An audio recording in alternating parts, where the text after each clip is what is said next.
안녕하세요. 네, 한참 쉬었습니다. 이제부터는 아마 쉬는 거 없이 이제 종강할 때까지 아마 5번, 오늘까지 해서 5번 남은 걸로 알고 있는데, 맞죠? 5번. 네, 그래서 계속해서 하도록 하겠습니다. 오랫동안 쉬어서 여러분들이 그래도 많이들 기억을 뭐 하시는 것 같으네요. 제가 볼 때. 그래서 지난번까지는 이제 로마서를 우리가 다뤘었습니다. 그래서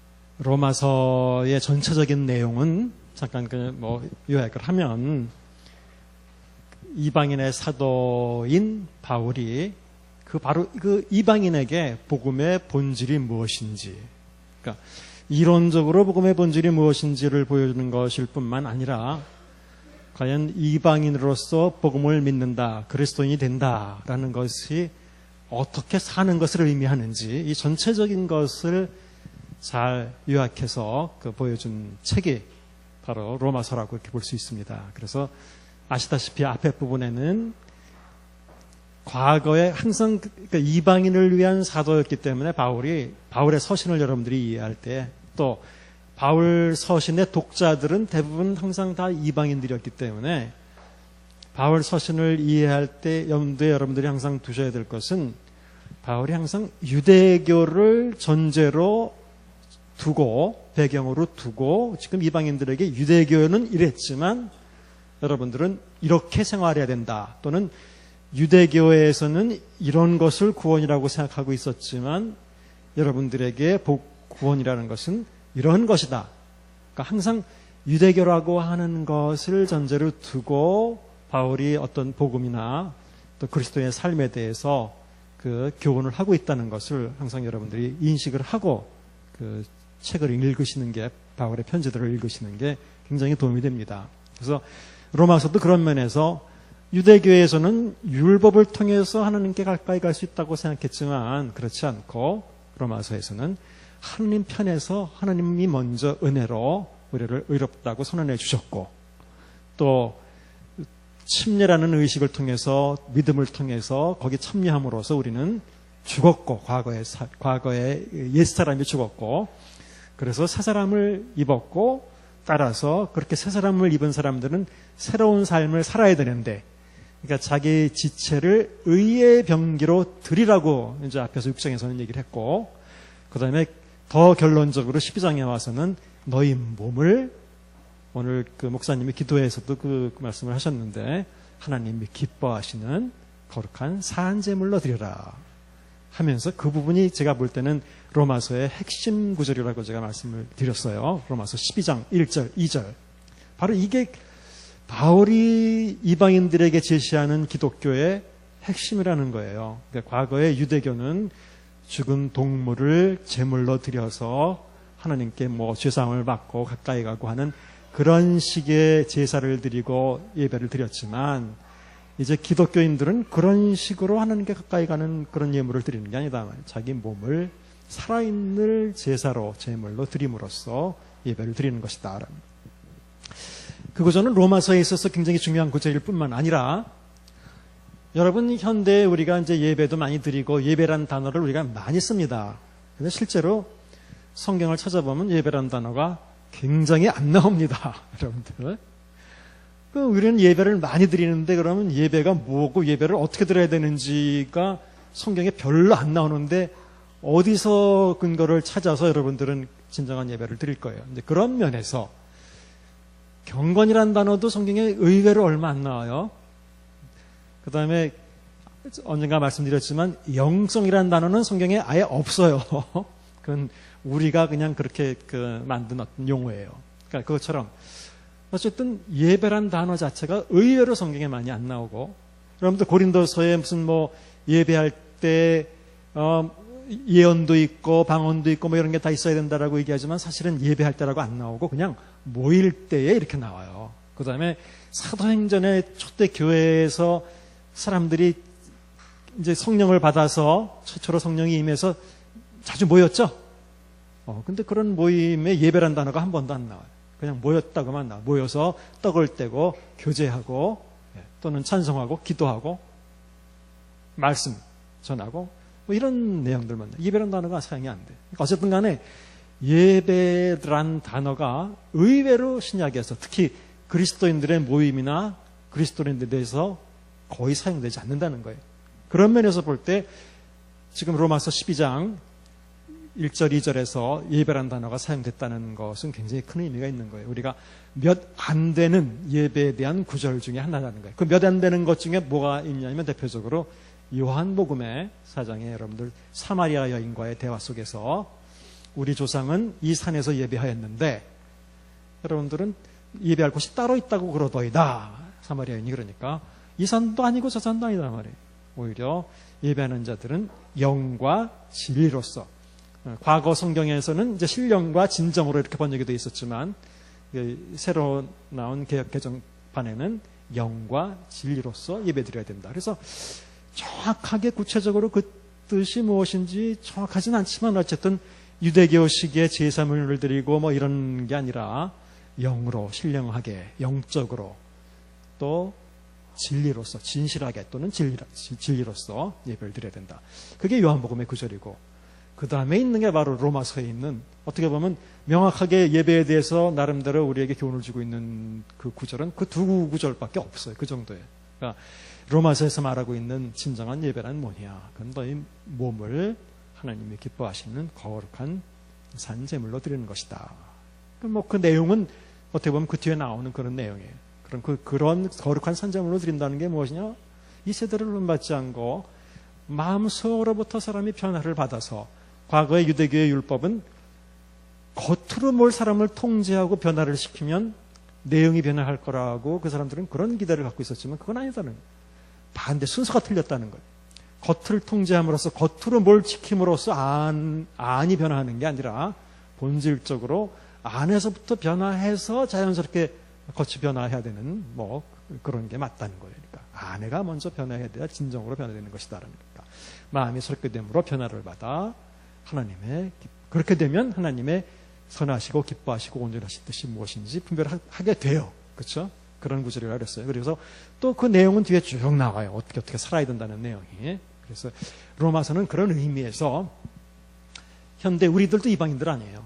그래서 우리들에게 참된 그리스도인됨이 무엇이냐, 유대교 율법이 아닌 참된 그리스도인됨이 무엇이냐, 참된 그리스도인들의 삶이 무엇이냐, 그런 것들을 명확하게 잘 보여주고 있다는 점에서 굉장히 중요한 책이라고 볼 수 있습니다.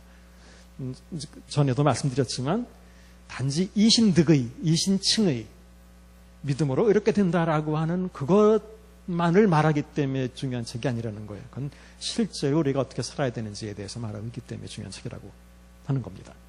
자, 그래서 이제 오늘은 그 다음에 이제 바울이 기록한 로마서를 쓰기 전에 바울은 이제 에베소 3차 전도 여행을 끝나고 아마 에베소에 와 있을 때 로마서를 썼다고 말씀드렸는데, 그리고 자기가 예루살렘에 이제 들어가게 되는데 예루살렘에 들어가게 되면 자기가 잡히게 될지도 모르고 죽게 될지도 모른다는 생각을 하고 있었다라고 말씀을 드렸어요. 자기가 진짜 로마에 가게 될지 안 가게 될지 불확실한 처지에 있었어요. 그래서 실제로 바울은 예루살렘에 들어가서 잡혔죠. 자의로 자기 마음대로 로마로 여행할 수가 없었고 오히려 이제 죄수로서 잡혀서 로마로 결국은 갔습니다. 그래서 로마에 아마 옥에 갇혀 있었던 것 같은데, 그래서 옥에 갇혀 있는 동안 쓴 편지들이 이제 옥중서신이라고 합니다. 옥중서신은 우리가 알고 있는 대로 에베소서, 빌립보서, 골로새서, 빌레몬서 이렇게 네 가지를 옥중서신이라고 하는데, 그 내용에 보면 갇힌 자 된 바울은 뭐 이런 표현이 나와요. 옥이라는 그런 내용들이 나와요. 그렇기 때문에 이걸 갇혀 있는 동안 썼구나라는 걸 우리가 알 수 있는 거예요. 그래서 그 네 책을 옥중서신이라고 우리가 부릅니다. 로마서 다음에 쓴 것이죠. 근데 사실은 정확하게 어떤 옥중에서 썼는지는 사실은 우리가 알 수 없어요. 바울이 그 내용 안에 내가 어디에 옥에 갇혀 있다 이런 표현을 쓰질 않았기 때문에. 하지만 아마 자연스럽게 예루살렘에서 로마로 이송되어 되었으니까 보통은 로마의 옥에서 뭐 썼다라고 하는 게 가장 일반적인 견해고, 그 다음에 바울은 자기 입으로도 옥에 갇히기를 수없이 했다고 말했죠. 그러니까 여러 번 옥에 갇혔기 때문에 사실은 어디 옥에서 썼는지 정확하잖아요. 그래서 로마 말고도 보통 사람들은 뭐 가이사랴라든지 또는 에베소 뭐 이런 옥도 아마 그 로마 그 옥중 서신을 쓰게 된 실제의 장소로서 거론되는 장소들 중에 하나예요. 뭐 그건 뭐 중요하잖아요. 바울도 뭐 정확하게 밝혀놓지 않고 어쨌든 옥중에서 썼다. 그래서 옥중 서신이라고 합니다. 그래서 자, 옥중 서신 중에 우리는 아마 이것도 그 안에서도 4개의 책들이 어떤 순서로 쓰여 있는지도 뭐 사실은 정확하지 않아요. 하지만 그냥 뭐 일반적으로 학자들이 얘기하는 순서들을 따라서 빌립보서를 먼저 우리들은 보도록 하겠습니다. 빌립보서는 잘 여러분들이 아시죠? 빌립보서의 주제는 보통은 그리스도인의 기쁨이라고 합니다. 기뻐하라라는 그 단어가 아주 여러 번 나오기 때문에 그리스도인의 기쁨이라고 이렇게 얘기를 합니다. 어쨌든 바울이 옥중에서 이것을 썼다는 것을 염두에 두시고 빌립보서를 한번 들어가 보도록 하겠습니다. 자, 여러분들의 교재 71쪽에 보시면 사도행전 16장에 의하면 빌립보 전도에서 가장 먼저 얻게 된 열매는 루디아였고, 뭐 빌립보 교인들은 당연히 대부분 이방인들이고, 아마 여인들이 많이 등장하는데 여인들이 아마 복음 전도에서 중요한 역할을 했던 것으로 보입니다. 바울이 감옥에 갇힌 것이 그 빌립보 교회에도 영향을 줬던 것 같습니다. 뭐 자기네 교회를 세웠고 결정적인 중추적인 지주 역할을 했고 영적인 리더였던 바울이 옥에 갇혀 있어서 더 이상 쉽게 오지도 못하고 그런 어떤 그 복음 전도 일을 할 수도 없다. 뭐 이런 상황들이 굉장히 내적으로도 불안하게 만들었던 것 같습니다.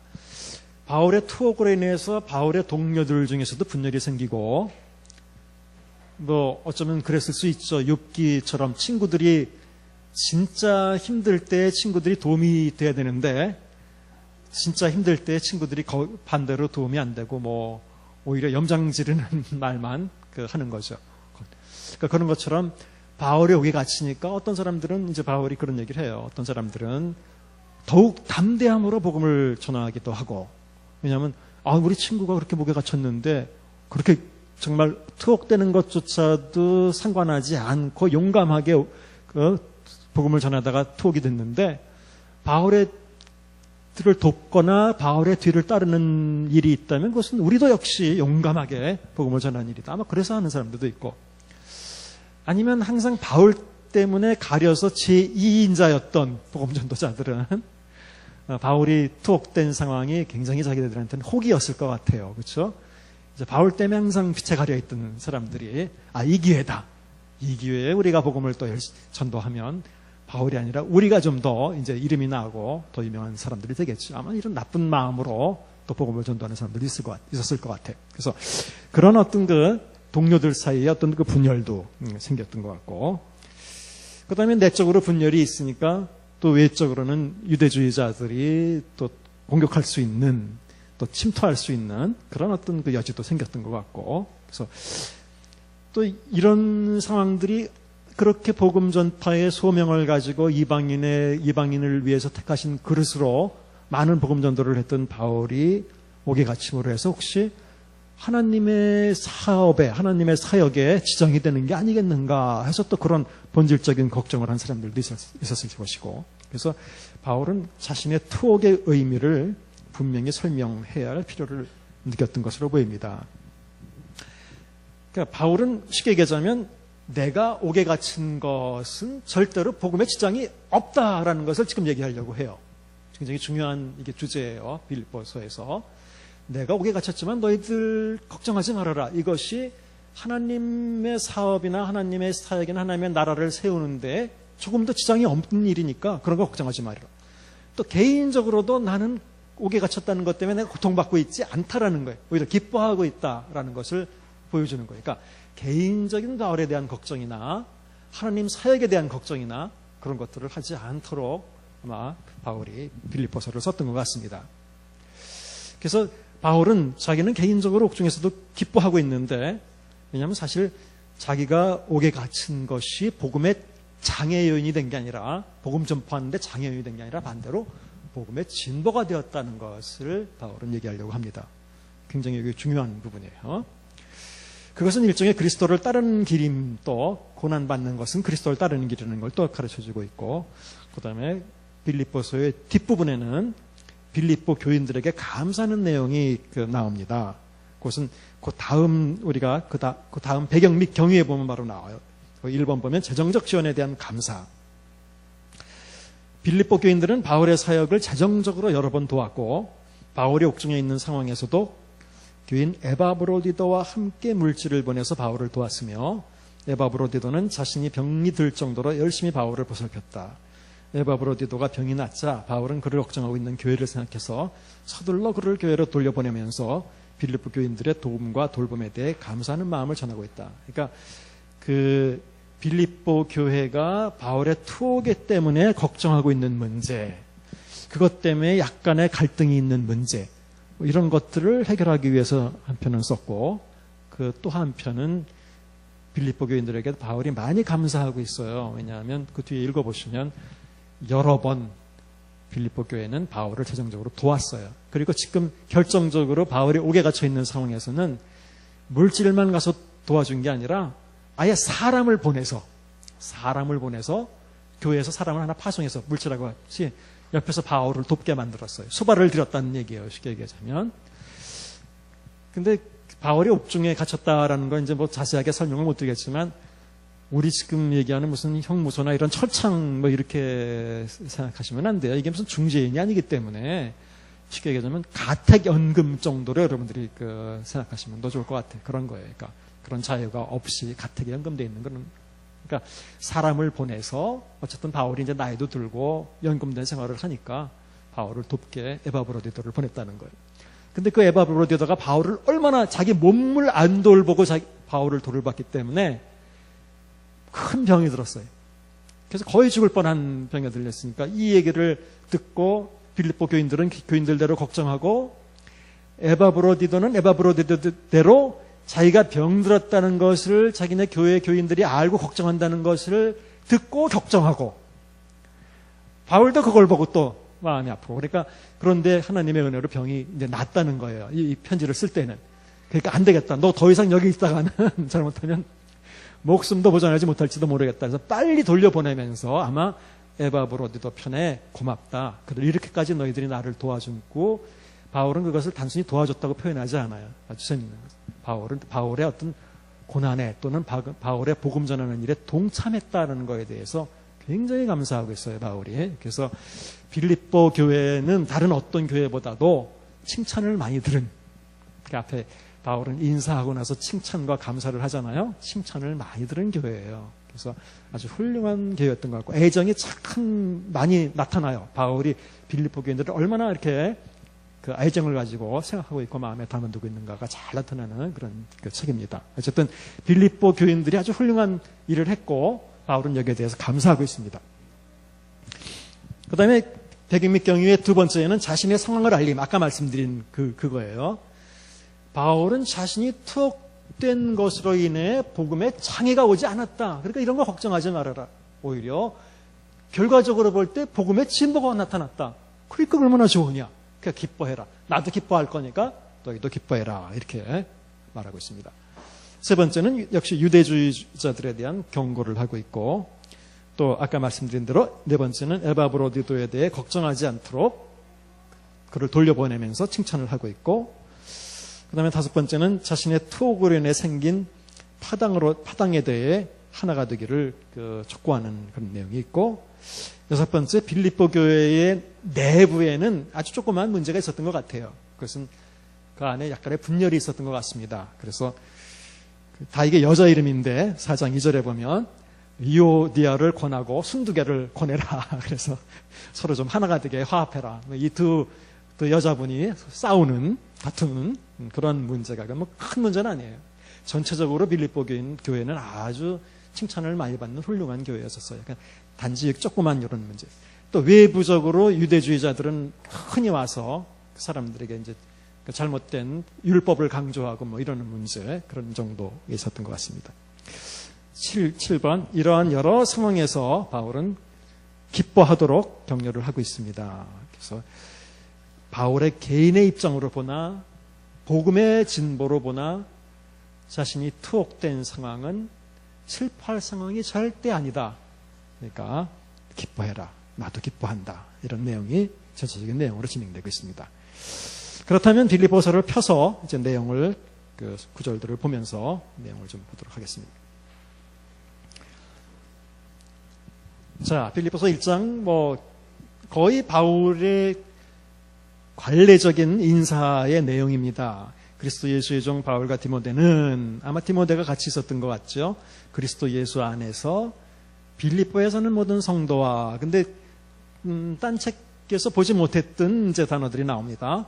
감독들과 집사들에게 수신이 성도들 플러스 감독들 플러스 집사들이에요. 그래서 감독들 여기 처음 나오는 건데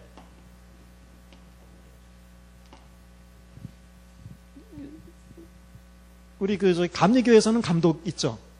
아마 여기서 다 나온 거예요. 이게 다. 그래서 아마 그냥 지도자들을 얘기하는 의미일 거예요. 지도자들. 이게 복수로 나온 걸 보니까 빌립보에 여러 교회가 있었던 것도 물론 그렇겠지만 어쨌든 어떤 특정한 1인이 감독을 한 게 아니라 여러 지도자들이 있었다라는 걸 볼 수 있고 그 다음에 집사들이 나와요. 집사들. 근데 우리 지난번에 사도행전 할 때도 그 사도행전에는 그 집사라는 단어가 한 번도 안 나온다고 제가 말씀드렸어요. 그때는 그냥 7명 그냥 이런 표현만 나온다는 거예요. 근데 여기서는 이제 실제로는 집사라는 표현은 표현인데 디아코노스죠. 디아코노스.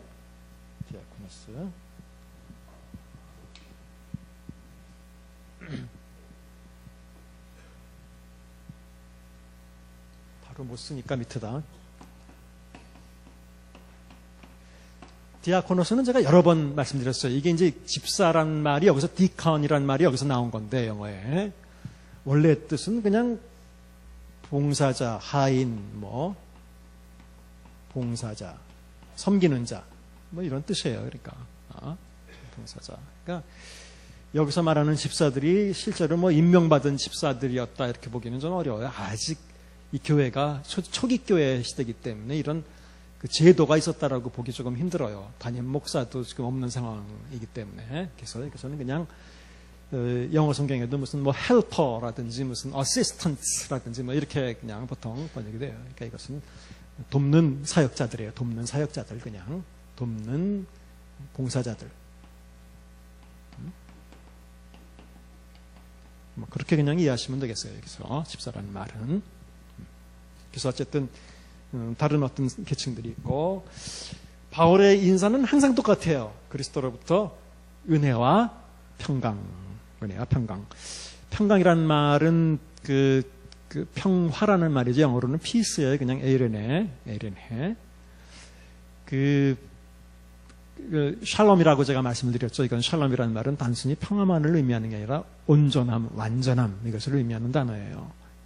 어쨌든 평화라는 말을 peace, 헬라어로는 에이레네 이 말을 우리말 성경은 평강이라고도 번역하고 평화라고도 번역하고 화평이라고도 번역을 하고 그러니까 좀 혼란스러울 수 있어요. 다 같은 단어입니다. 평화예요. 원래는 평화. 이렇게 인사를 하죠. 자, 바울의 편지에서 인사가 끝나면 보통은 이제 기도나 칭찬 이런 게 이제 나오기 마련인데 그 다음에 이제 기도를 해요.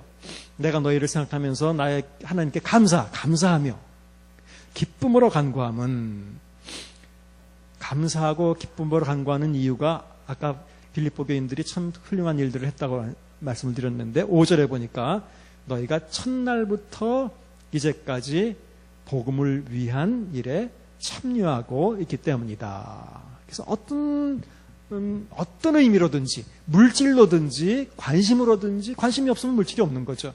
실제로 계속 바울이 복음 전하는 일에 처음부터 이제까지 같이 참여해 왔다. 동역자로서 같이 도와왔다 말이에요. 오늘 모세가 손을 들 때 옆에서 같이 받쳐준 사람들처럼 동역자로서 같은 마음으로서 계속 이 일에 참여해 왔다. 이런 거에 대해서 바울이 특별히 감사하고 있습니다. 그래서 바로 이렇게 좀 얼마나 훌륭한 마음을 가졌어요. 그러니까 빌립보서에 나오는 바울이 말한 중요한 약속이나 또는 축복이나 이런 좋은 구절들에는 항상 이건 다른 사람에게 한 게 아니라 빌립보 교인들에게 하고 있다는 것을 염두에 두셔야 돼요. 아무나에게 다 하고 있는 게 아니에요. 그러니까 그렇게 좋은 일들을 이렇게 처음부터 복음에 참여하고 있는 이런 귀한 마음들을 가지고 있는 사람들에게.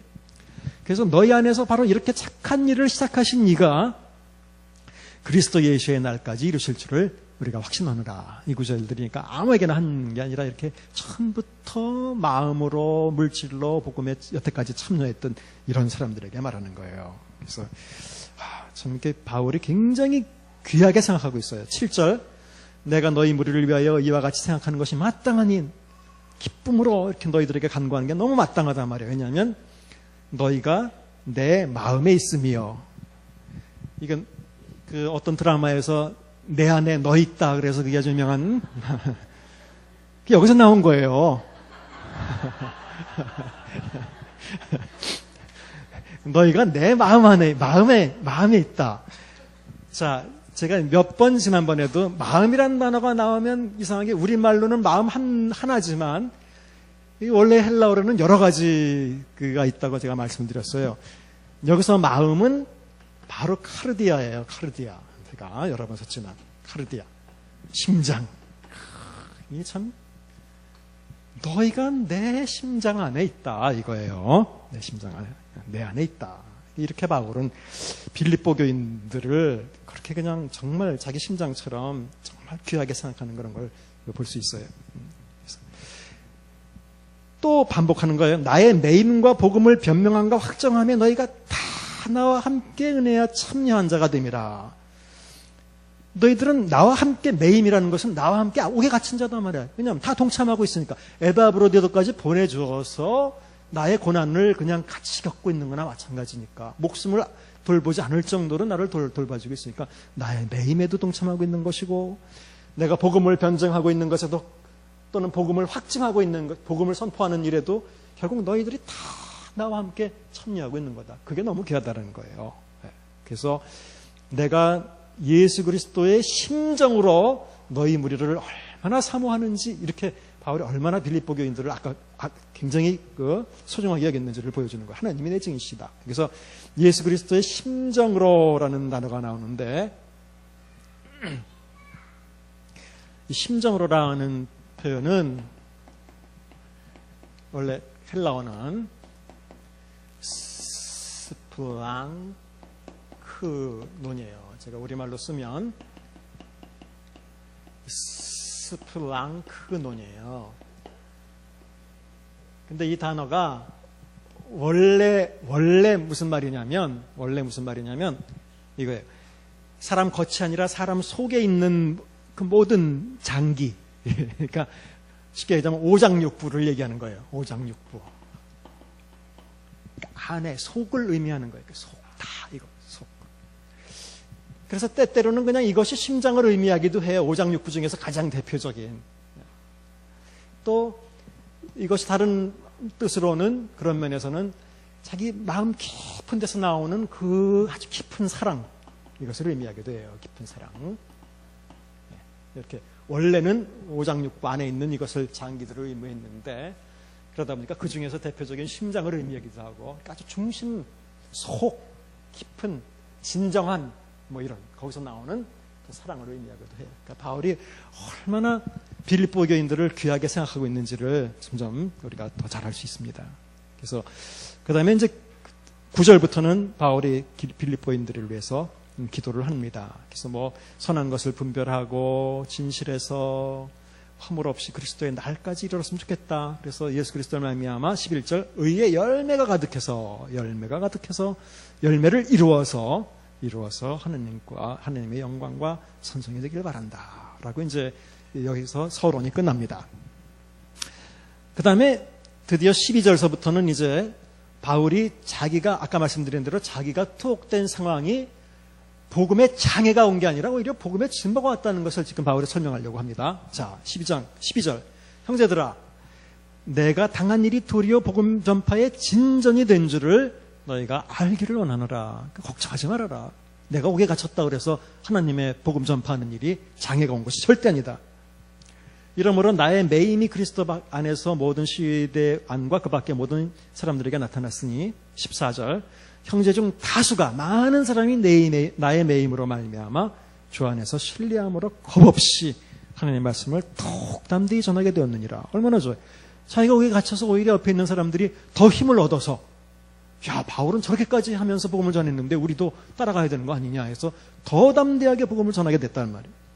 그 다음에 15절, 근데 어떤 이들은 투기와 분쟁으로 좀 안 좋은 생각으로 어떤 이들은 착한 뜻으로 그리스도를 전파하니 이는 내가 복음을 변증하기 위해 세우심을 받은 줄을 알고 사랑으로 하나 그들이라는 것은 나쁜 뜻으로 하는 사람들은 나의 매임에 괴로움을 더하게 할 줄로 생각하여 순수하지 못하게 다투로 그리스도를 전파하느니라. 근데 괜찮다는 거예요. 18절. 그러면 무엇이냐?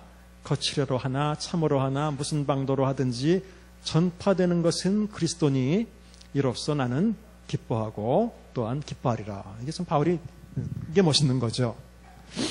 자기가 이방인을 위해서 택하신 그릇으로서 하나님께 정말 여태까지 많은 복음을 전파하며 살았는데 내가 복음 전파하다가 옥에 갇혔으면 보통 사람 같으면 야 이거 내가 어떻게 보면 굉장히 중요한 일을 하고 있는데 하나님의 복음에 장애가 되는 거니까 제가 항상 그렇게 말씀을 드리지만 이거 빨리 내가 이거 옥에서 풀려나야 내가 내 일을 올바로 할 수 있는 거 아니냐. 하나님 빨리 옥에서 풀려나서 당신의 복음을 올바로 제일 잘 전하게 그렇게 기회를 주십시오. 뭐 이렇게 기도할 것 같은데 바울은 결국 이게 참 다른 점이다 또는 생각이 돼요.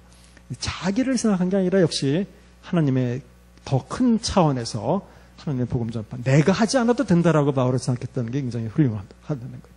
반드시 자기가 하지 않아도 된다는 거예요. 우리 학생들을 가르쳐 보면 큰 교회가 많이 있어야 된다고 생각하는 학생들이 많아요. 뭐 한편으로는 좋은 거죠. 큰 교회가 많이 있다는 얘기는 그만큼 그리스도인들이 많다는 얘기니까 뭐 좋게 얘기하자면 저는 별로 좋아하지 않지만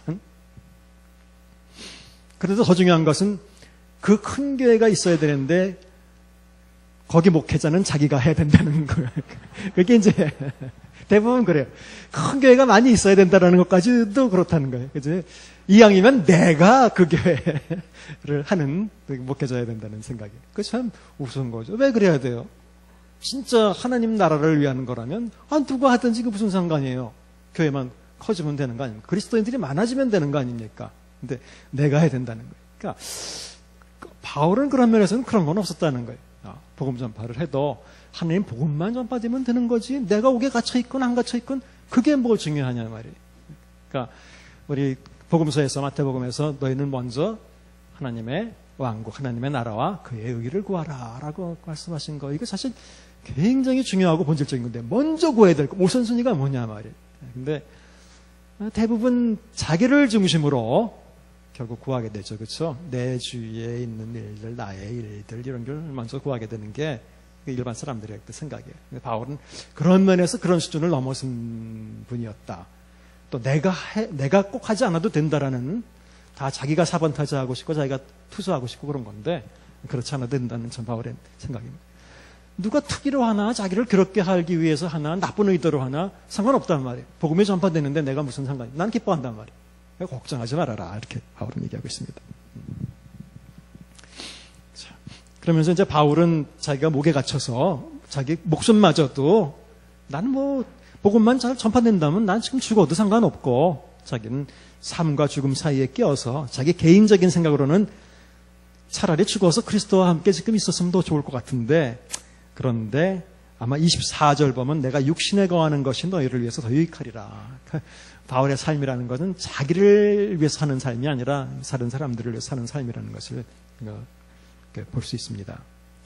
그러면서 이제 27절 오직 너희는 그리스도의 복음에 합당하게 생활하라, 합당하게 살아라 하면서 한 마음으로 서서 한 뜻으로 복음의 신앙을 위해서 협력하는 것과 두 가지를 부탁하는데 일단은 하나가 되라는 얘기예요. 아마 이런 말을 하는 이유는 그 하나가 되라는 말을 하는 것은 2장에 가서 또 나와요. 2장 2절 보면 마음을 같이하여 같은 사랑을 가지고 뜻을 합하여 한 마음을 품어 아무 일이든지 다툼이나 허용으로 하지 말고 이 얘기가 또 나와요. 그러니까 아마 아까 잠깐 말씀드렸다시피 그 빌립보 교회에 큰 문제가 있었던 건 아닌데 아까 유오디아와 순두계 4장 2절에 나오거든요. 바로 그 유오디아와 순두계는 내가 유오디아를 권하고 순두계를 권하노니 주 안에서 같은 마음을 품으라 이런 얘기를 하잖아요. 그러니까 아마 교회에 좀 서로 다투고 좀 뭐 그런 조그만 문제가 있었던 것 같습니다. 그렇기 때문에 일단 한 마음으로 한 뜻으로 협력해서 살아라는 얘기가 나오고 그 다음에 28절에 보면 무슨 일이든지 대적하는 자들 때문에 두려워하지 말아라 라는 얘기가 나오는 걸 볼 때 아마 빌립보 교회도 외부에서 와서 빌립보 교회를 흔들으려고 하는 그런 안 좋은 그런 뭐 거짓 교사들이나 불순 세력들이 있었다라는 것을 알 수 있습니다. 그건 뒤에 나옵니다. 또 그래서 이 두 가지를 빌립보 교회에게 부탁합니다. 29절 유명한 구절이죠. 그리스도를 위하여 너에게 은혜를 주신 것은 다만 그를 믿을 뿐만 아니라 그를 위하여 고난도 받게 하려 하심이라. 이건 복음서부터 실제로 신약 끝날 때까지 계속 나오는 것이 그리스도인들에게 고난이 있다는 얘기예요.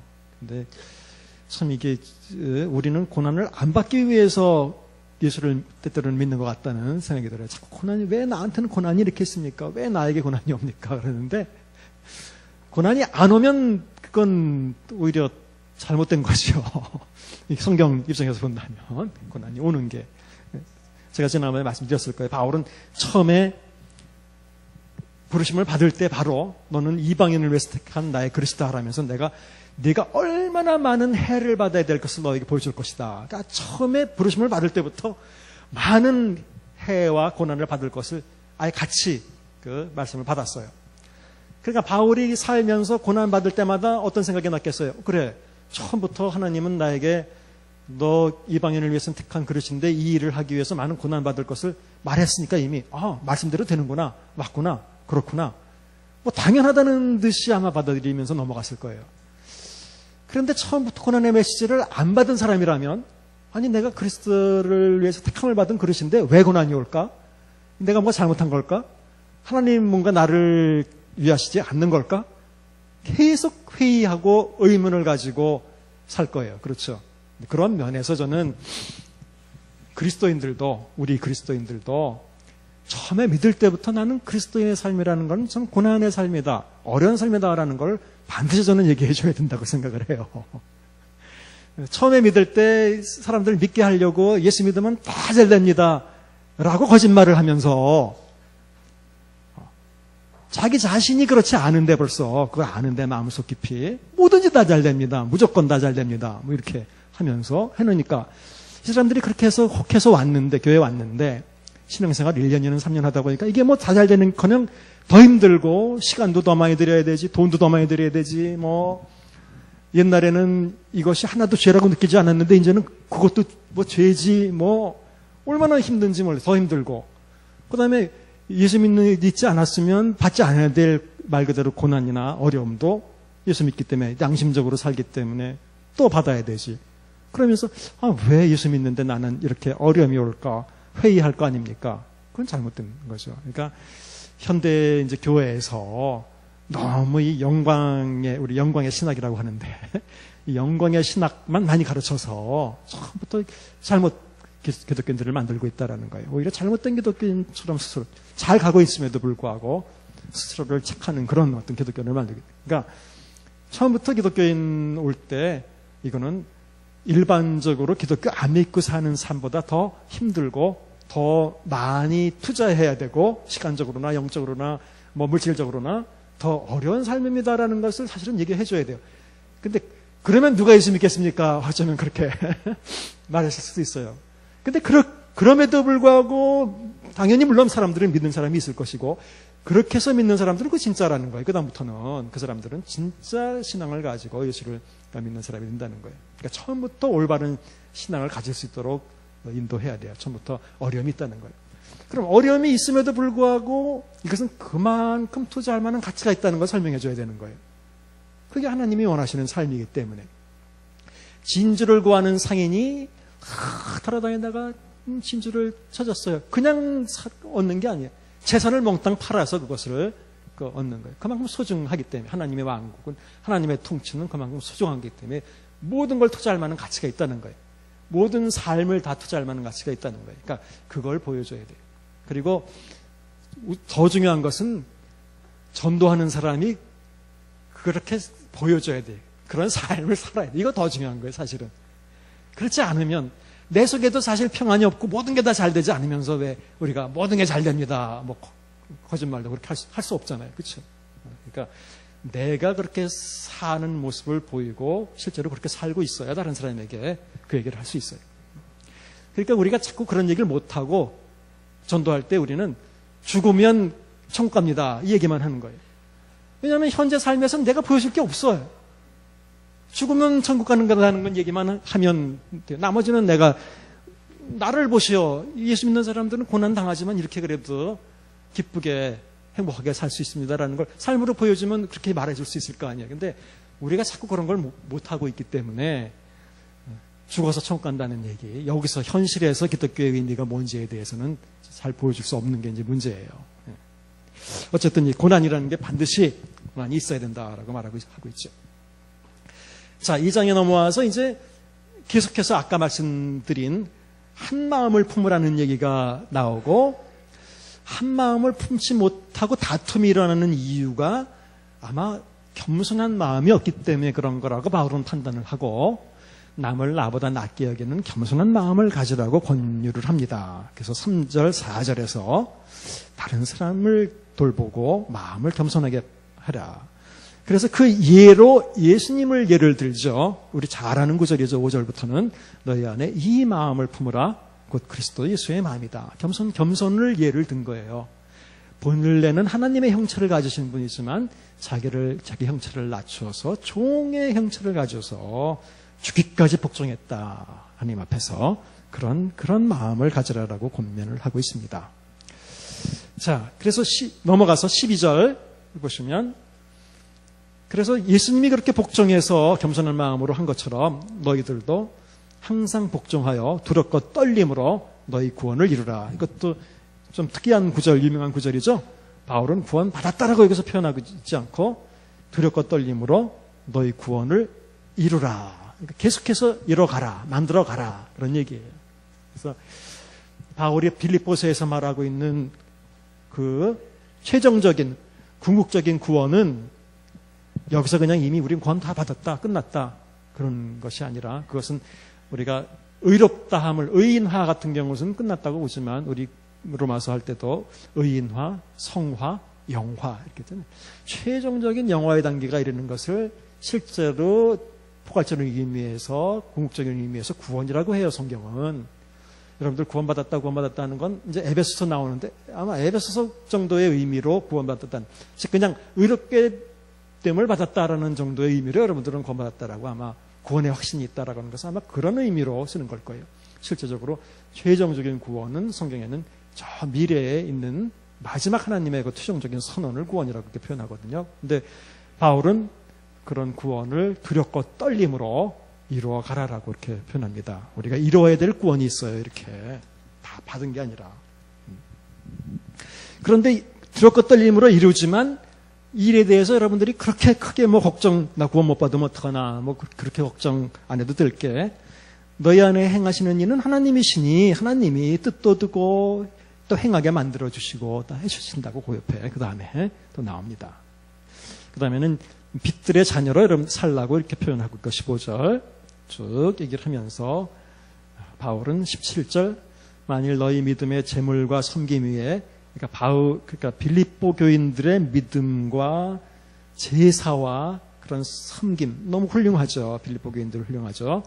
거기에 내가 나를 전제로 드릴지라도, 이건 뭐 원래대로 한다면 내가 부어질지라도, 아마 내 피가 부어질지라도, 뭐 죽어서 내가 제물이 될지라도 나는 기뻐하고 너 무리와 함께 기뻐하리니 18절 이와 같이 너희도 기뻐하고 나와 함께 기뻐하라. 기뻐하라가 이제 주제라고 말씀을 드렸어요. 기뻐하라.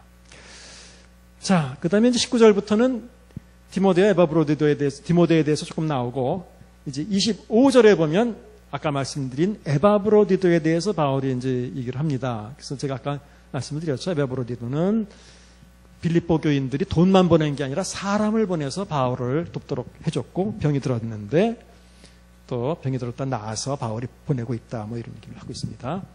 또 3장 넘어가서 다시 또 기뻐하라라고 말을 하고 있고, 3장 2절에 보면 여기서부터는 이제 외부에서 와서 빌립보 교인들을 유혹했던 잘못된 사람들에 대해서 언급을 하고 있습니다. 그래서 2절에 보면 개들을 삼가고 행악하는 자들을 삼가고 상해하는 일을 삼가라.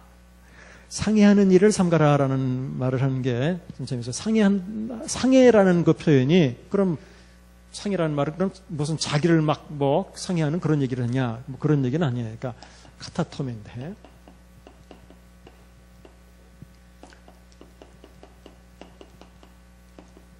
카타토메라고 하고, 여기 또 이제 페리토메라는 단어가 있어요.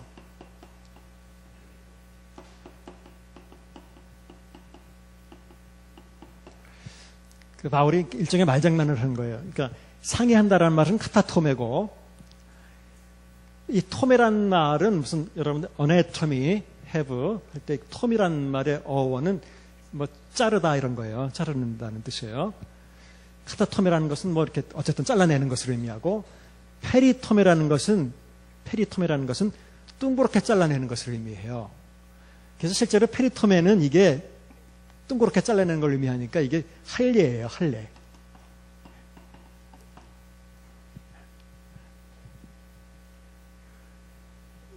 그래서 할례라는 단어가 나온 거예요, 여기서. 둥그렇게 잘라내는. 카타토메를 삼가라라는 거예요, 카타토메는. 말 그대로 그냥 자르다는 건데, 사실은 할례를 의미하고 있어요. 바울이 무슨 말을 하고 있냐면, 그건 할례가 아니다 말이에요. 겉껍데기 잘라내는 거를 강조하는 거는 상해지, 그거는. 무슨 말인지 아시겠죠? 그게 무슨 할례냐 말이에요. 그러니까 그런 건 진정한 할례가 아니라는 거예요. 그러니까 그렇게 겉에 외적인 할례를 강조하는 그런 걸 삼가해라 말이야. 그거는 자기를 자해하는 상해이지 할례가 아니다. 그러니까 아마 유대적인 사람들이 또 여기 와서 문제를 일으켰던 것 같아요. 진짜 할례는 뭐냐? 그래서 나오잖아요. 하나님의 성령으로 봉사하고 그리스도 예수로 자랑하고 육체를 신뢰하지 않는 우리가 곧 할례파다. 우리가 이게 할례다 말이야.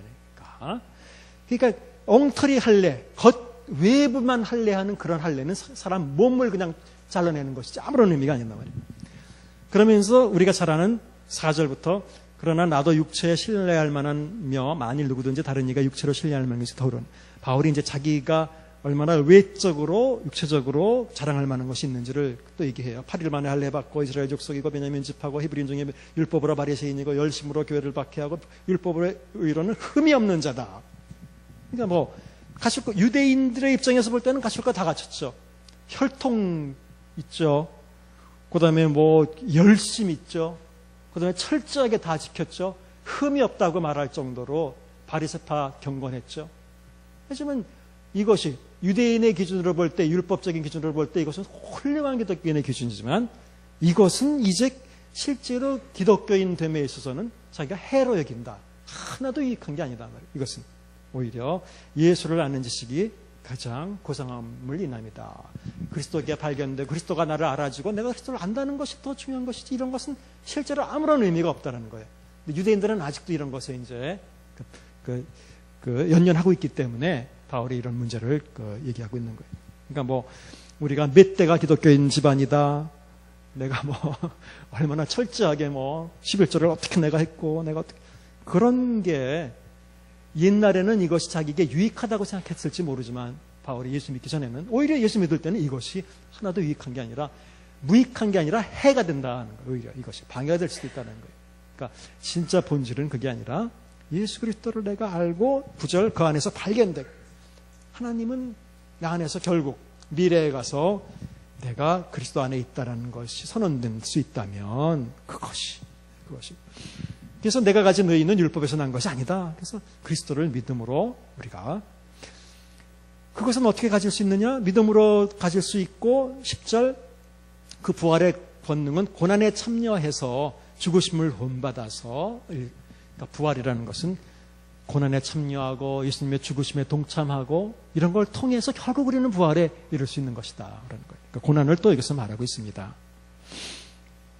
어쩌면 유대인들은 갈라디아서에서처럼 이렇게 할례 받고 뭐 이런 것을 철저하게 지킴으로써 사람이 완전하게 될 수 있다라고, 완벽하게 될 수 있다라고 얘기했을지 몰라요. 아마 갈라디아서하고 비슷하게, 갈라디아 교인들하고. 그렇지만 바울은 12절에서 내가 이미 얻었다 함도 아니요 온전히 이루었다 함도 아니라, 온전히 이루었다는 게 이제 완성됐다라는 뜻이에요.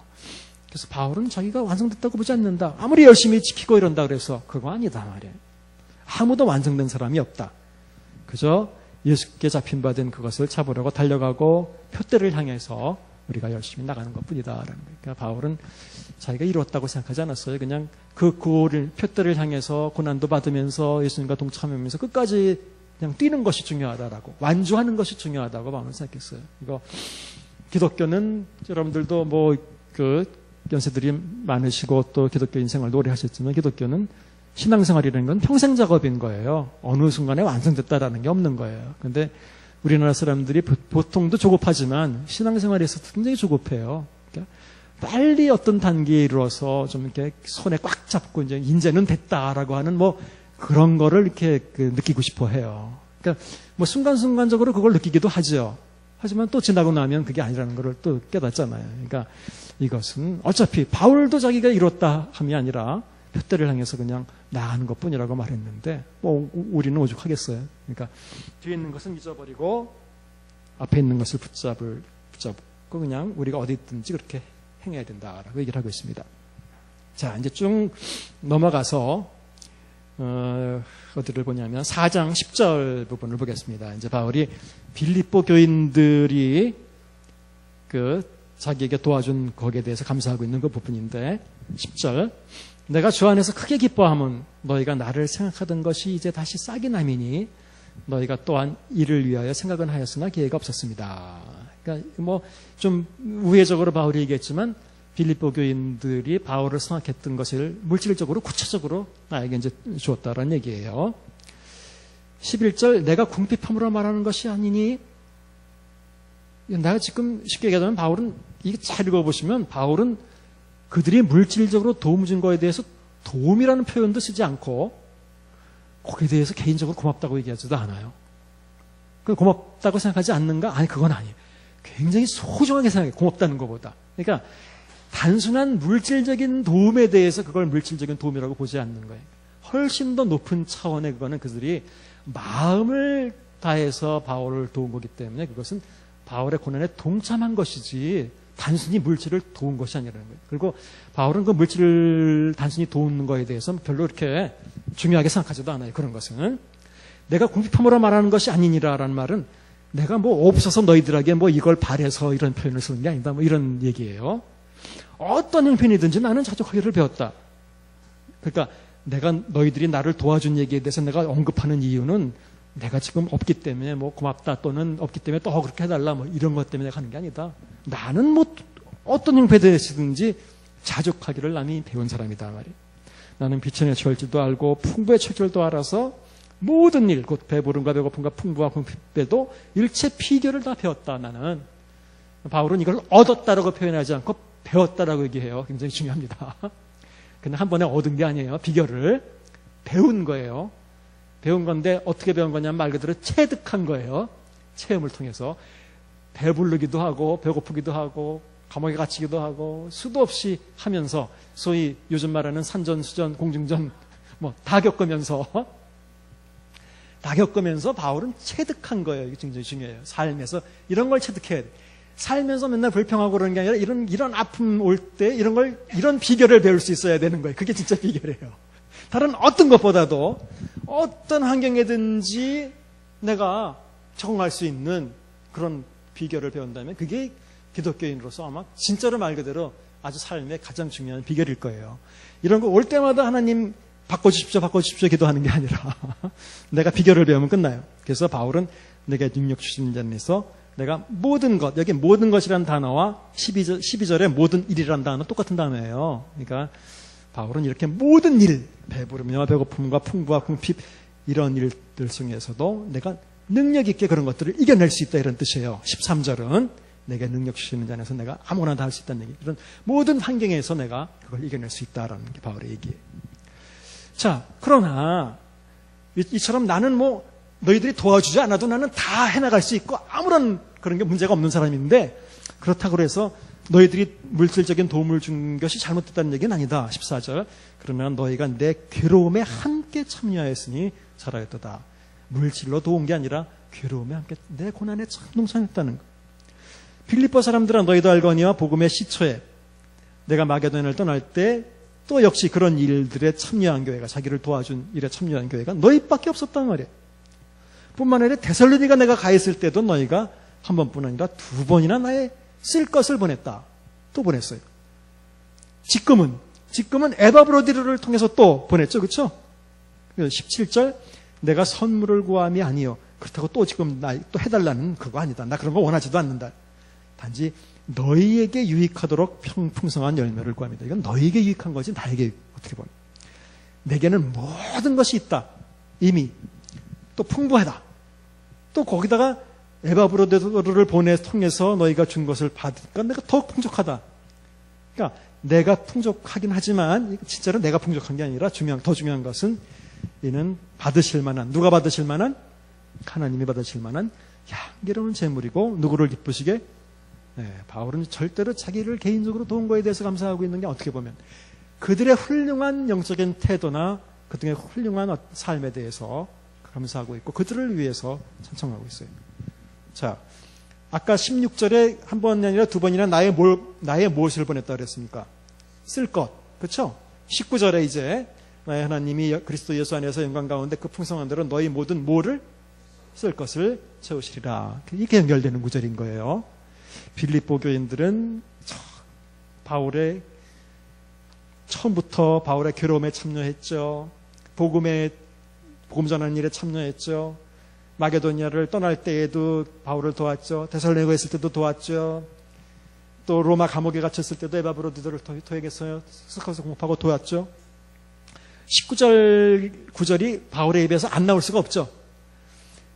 바울을 단순히 도운 게 아니라 이것은 하나님이 향기롭게 받은 제물이 됐다라는, 하나님을 기쁘시게 해드렸다.